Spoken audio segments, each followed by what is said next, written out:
नमस्कार साथियों, स्वागत है आप सभी का। यूपी टेट रिजल्ट जारी हो चुका है और इसमें बीएड का भी रिजल्ट जारी हुआ है। जो बीएड के छात्र हैं उनका रिजल्ट जारी हुआ है। कोर्ट अपडेट को लेकर के बात करेंगे। 18 अप्रैल की नेक्स्ट डेट लगी है और इसी के साथ साथ दोस्तों नियोस डीएलएड वालों का जो रिजल्ट है वो रोका गया है। कोर्ट में याचिका पड़ी है और आप देखेंगे जो पहले की याचिका थी जो नियोस डीएलएड के छात्रों की तरफ से पड़ी थी, सरकार जो है उसके खिलाफ को हाई कोर्ट में जा रही है। तो अब यहाँ पर सवाल ये होता है कि नियोस से डीएलएड करने वाले छात्रों का यूपी टेट का परिणाम घोषित हो पाएगा कि नहीं हो पाएगा। वीडियो को आप बिना स्किप किए पूरा देखिएगा। एक यहाँ पर संक्षिप्त सूचना और है साथियों, टीजीटी पीजीटी का जो विज्ञापन है वो लगभग आना सुनिश्चित हो चुका है और मई के फर्स्ट वीक में 10 मई से पहले विज्ञापन कभी भी जारी हो सकता है। सुपर टेट 2022 को लेकर के अभी शायद थोड़ा सा इंतज़ार करना पड़े दोस्तों, चाहे 1 महीना इंतज़ार करना पड़े, 1.5 महीना, 20 दिन, 25 दिन, कुछ नहीं कह सकते हैं, लेकिन विज्ञापन आना चाहिए। और हालांकि अभी कोई आधिकारिक सूचना नहीं मिल पा रही है।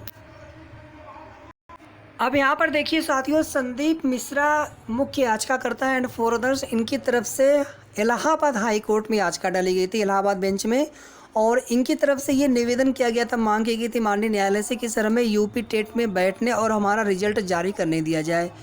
सरकार जो है अब इनके खिलाफ, इस याचिका के खिलाफ जो है हाई कोर्ट में जा रही है, अपील करने जा रही है। तो यहाँ पे दोस्तों अभी तो कुछ नहीं कह सकते हैं क्योंकि अभी देखिए पक्ष रखा जाएगा, माननीय न्यायालय का क्या आदेश होगा ये तो आने वाला समय बताएगा।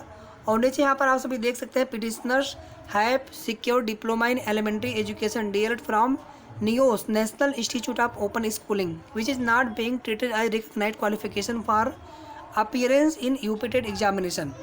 ठीक है, लेकिन इनको यहाँ पर छूट दी गई थी परीक्षा में शामिल होने के लिए, लेकिन जो इनका परिणाम है वो कोर्ट के अंतिम आदेश के अधीन रखा गया है। परिणाम इनका घोषित तक नहीं किया गया है और सरकार यहाँ पर देखेंगे आप इसको चैलेंज करने जा रही है। तो अब क्या हो सकता है दोस्तों ये तो कोई नहीं जानता है, लेकिन आप लोग भी अपना पक्ष रखें मजबूती से। बाकी देखते हैं क्या होता है कोर्ट में। और एक याचिका यहाँ पर देखेंगे प्रतीक मिश्रा की तरफ से डाली गई थी। ये याचिका आपकी है बीएड छात्रों के खिलाफ कि बीएड का जो परिणाम है वो घोषित ना किया जाए। और आप सभी को पता है कि याची पक्ष की तरफ से जोरदार मुद्दा, उनके अधिवक्ता ने जोरदार तरीके से पक्ष रखा था और स्थिति ये हो गई थी, यहाँ पर स्टे की मांग की जा रही थी कि बीएड का जो रिजल्ट है उसको स्टे दिया जाए।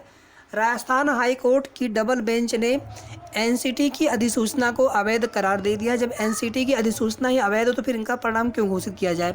फिर आप देखेंगे सरकार ने यहाँ पर, सरकारी अधिवक्ता ने यहाँ पर बचाव किया और बचाव करते हुए ये फाइनली उन्होंने कहा कि सर ठीक है अभी आप स्टे मत दीजिए, अभी आप मतलब हम रिजल्ट दे रहे हैं, लेकिन कम से कम इतना आप कर दीजिए कि हम रिजल्ट जारी कर दें, रिजल्ट जो है अंतिम आदेश के आपके अधीन होगा।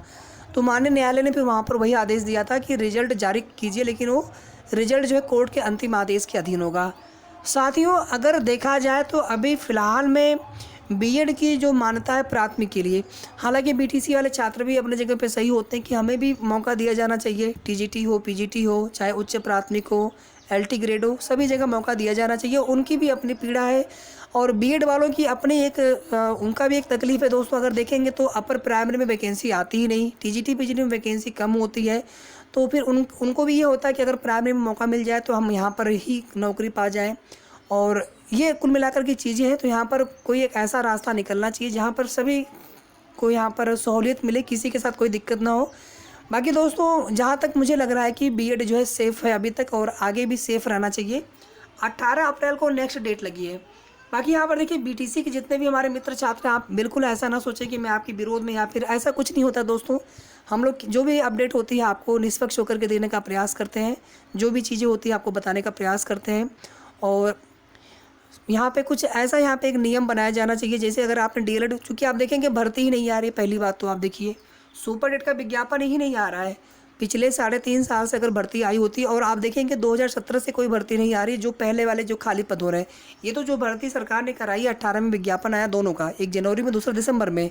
आप देखेंगे ये दोनों ही विज्ञापन शिक्षा मित्रों के समायोजन रद्द होने से रिक्त हुई सीटों पर, उन पर विज्ञापन जारी किया गया था। तो फिर जो सीटें खाली हो रही हैं 2017 से, उन सीटों, क्योंकि समायोजन देखिए रद्द कब हुआ था, समायोजन जो वाली चीज़ें हैं 2016-17 की हैं सब मिला करके। तो 2017 से जो सीटें खाली हो रही हैं रिटायरमेंट की हर साल 17, 18, 19, 20, 21, 22 छोड़ दिए 21 तक, 10,000 भी सीटें अगर आप जोड़ते हैं, हालांकि ज़्यादा सीटें, तो भी कम से कम 50-60 सीटें यही हो जाती हैं। तमाम सीटें और भी बैकलॉग वाली होती हैं, सब मिलाकर के 1 लाख से भी ज़्यादा पद तो केवल यही हो जाएंगे। तो यहाँ पर एक बड़ी भर्ती का विज्ञापन गवर्नमेंट को जारी करना चाहिए। इसके लिए हम सभी को मिल करके कोशिश करनी चाहिए। आप देखेंगे RTI लगाई जा रही है, भारत सरकार से भी और राज्य सरकार से भी पूरा डेटा जो है मांगा जा रहा है। वो पूरा हमने आपको डेटा दिखाया भी था, उसमें क्या क्या उसके अंतर्गत चीज़ें मांगी जा रही हैं। ठीक है, तो ये कुल मिलाकर के महत्वपूर्ण सूचना थी आप सभी के लिए, और आगे की जो भी अपडेट्स होगी इसी प्रकार से आप सभी को सही और ऑथेंटिक जानकारी हमारे चैनल के माध्यम से मिलती रहेगी। तो वीडियो को प्लीज़ लाइक, शेयर और साथ में आप चैनल को ज़रूर सब्सक्राइब कर लेंगे अगर आपने अभी तक न किया हो तो। धन्यवाद साथियों।